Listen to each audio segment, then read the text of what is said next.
Yep. and I find this quite interesting because when people pursue personal branding more than company branding, they try and create something that's almost not there.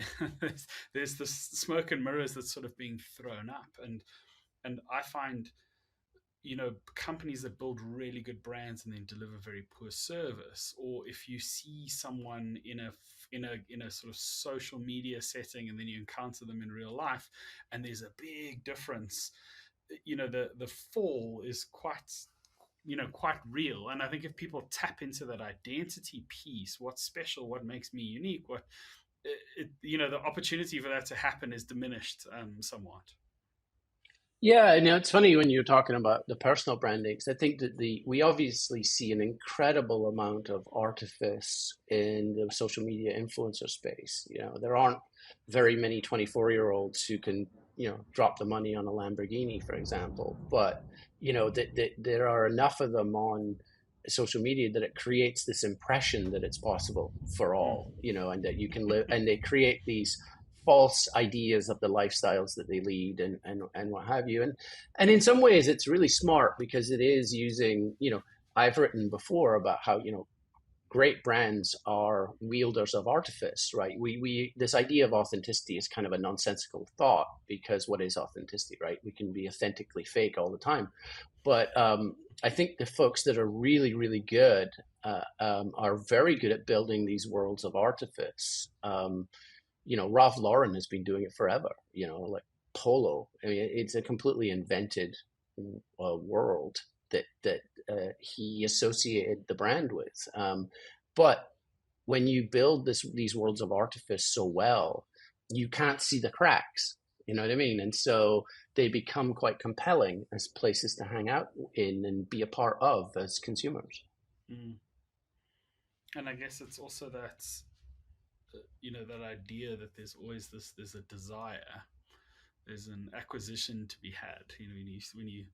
When you're standing on the outside looking in, you feel deficient, and when you're on the inside looking out, or if you're on the inside, you feel like you belong, but you also can look out at other people who don't have. And I think there's, a lot of this has been accelerated in the internet age, that people can acquire these things. I mean, unboxing is an insane Yeah, idea, that we watch other it's true. people open things on the It's true. internet, and not just a few people, millions of people watch somebody open a phone or a laptop or a shoe or a t-shirt or a scarf. It's like this, it's almost like a collective insanity that we've all agreed to, powered by these branded engines.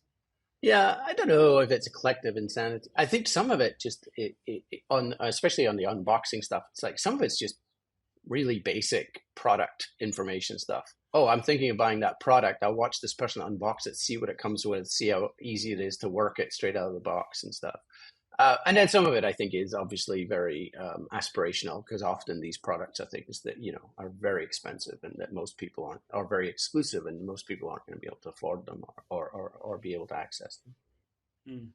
And they also then create this whole subworld of the secondhand market. That Yeah, that's like a which whole nother thing. it's fascinating, and I think that this is an aside, but I think there's something really interesting. We and those contradictions are actually what makes the world a rich place. The more we kind of try to boil people down and overgeneralize and oversimplify human beings, the more boring and the less interesting the stuff is that we then put into the world because we're no longer reflecting that richness in any way, shape, or form.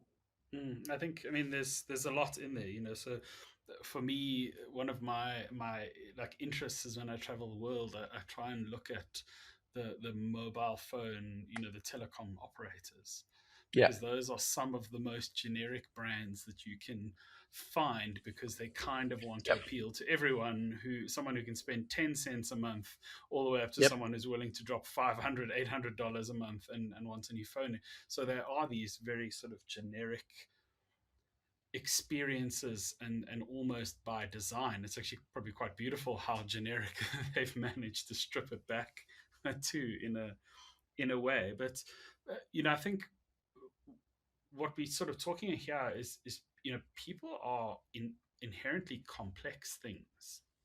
Yeah. Both of those versions of Ross Drake's can be true simultaneously, and I can potentially engage with products and brands and companies on either side of that sort of divide in my own Oh, head.